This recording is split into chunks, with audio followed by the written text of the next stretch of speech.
안녕하세요. 메이커 강사 조하나입니다.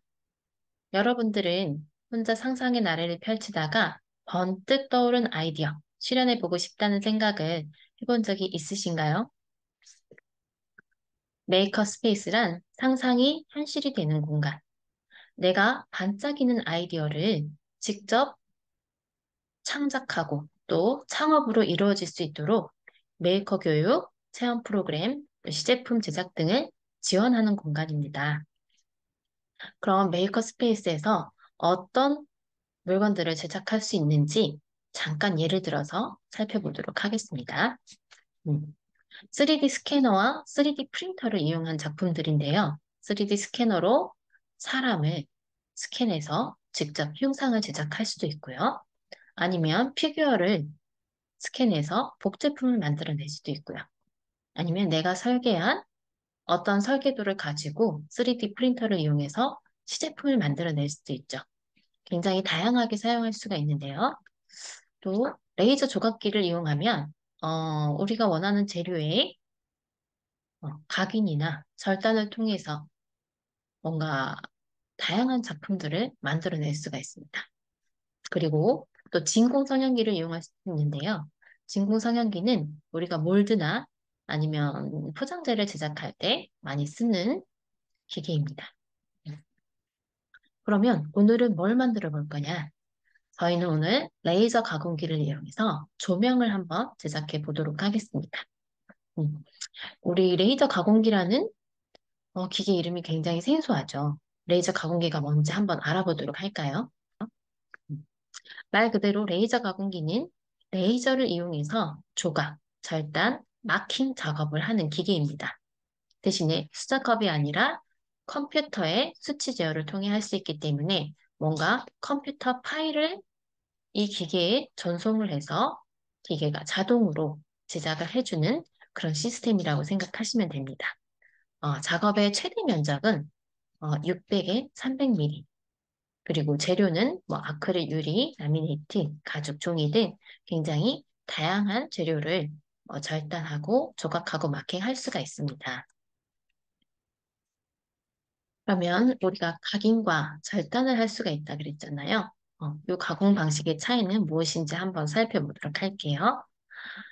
레이저는 가공할 재료나 두께에 따라서 속도와 파워를 조절하여서 작업을 결정하게 되는데요. 이 속도, 파워에 따라서 재료의 표면만 조각을 하느냐, 아니면 재료를 절단할 수 있느냐, 그 값이 나눠지게 됩니다. 음.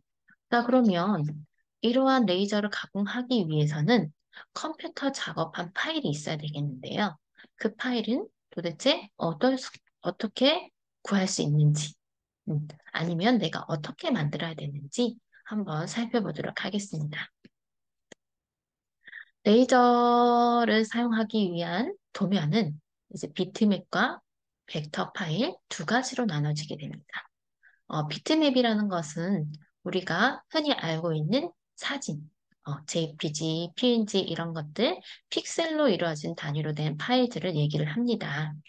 이 비트맵 파일은 픽셀이 모여있기 때문에 확대할수록 깨짐 현상이 일어나죠. 그렇기 때문에 절단은 불가능하고 각인만 가능합니다. 그리고 벡터 파일이라는 것은 우리가 점과 점을 이어서 선을 만드는데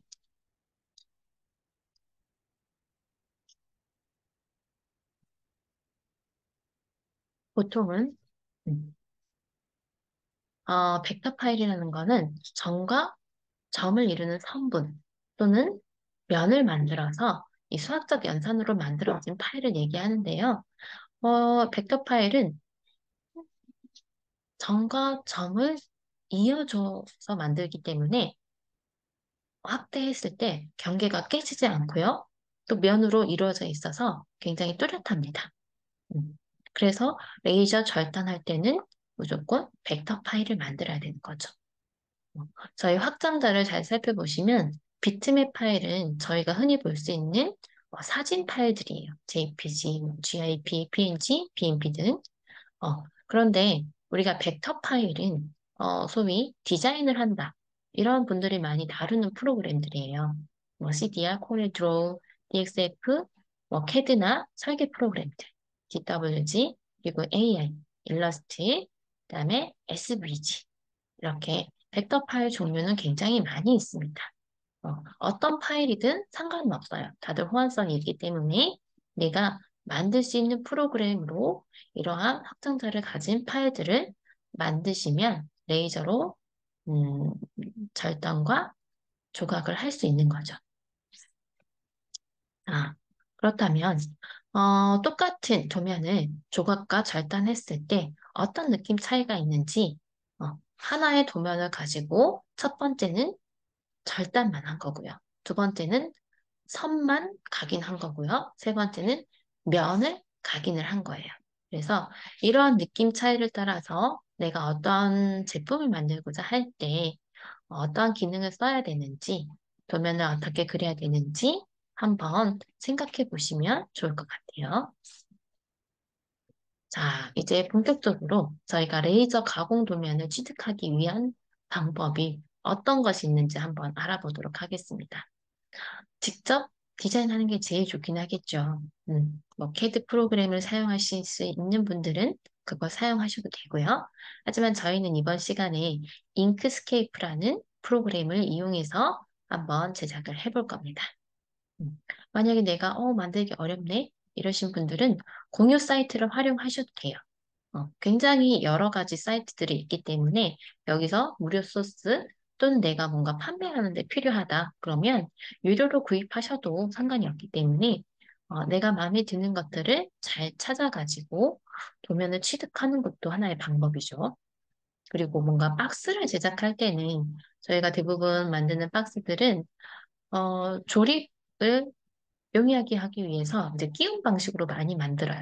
그렇기 때문에 이 모서리를 제작하는데, 직접 제작하는 데는 굉장한 수고가 필요합니다. 그래서 박스 제작 사이트에서 자동으로 치스만 넣으면 제작할 수 있는 그런 도면을 취득하는 것도 굉장히 좋은 방법이죠. 음. 자, 이렇게 도면을 취득하고 나면 우리가 어떤 재료를 써서 만들 것인지 이것도 고민을 해봐야 되겠죠. 그래서 레이저 가공 재료에는 굉장히 많은 재료가 있는데 첫 번째 보시는 사진은 투톤 플레이스라고 우리가 명판 만들 때 많이 쓰는 플라스틱 판이에요.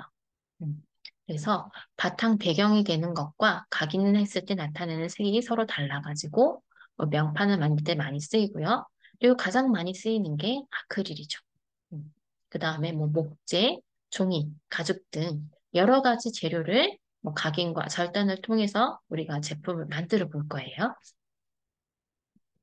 자, 그런데 장비를 이용할 때는 항상 안전 수칙을 지켜주셔야 됩니다. 음.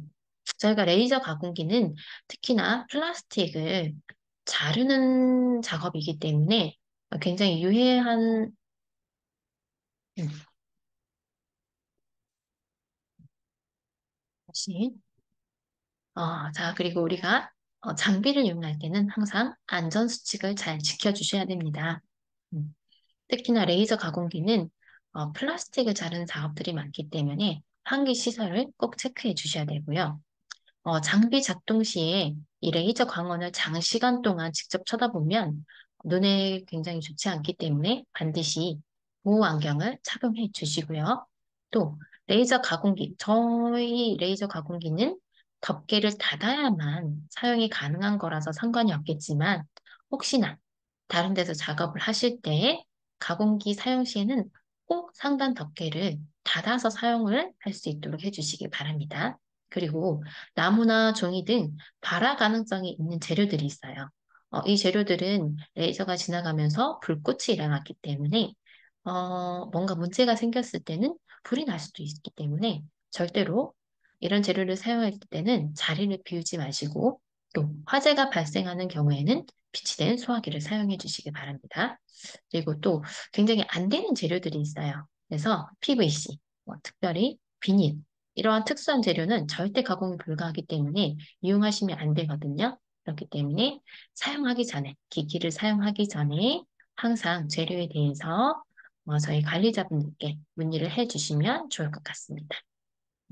레이저 가공기를 이용해서 만들 수 있는 대표적인 것들만 제가 가지고 왔는데, 예를 들어 뭐 간단하게 각인 서비스 이런 걸 할 수가 있겠죠.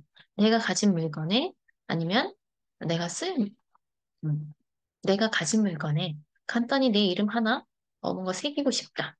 그럼 굉장히 어렵잖아요. 뭔가 각인 서비스를 어디다 맡겨야 되기도 하고.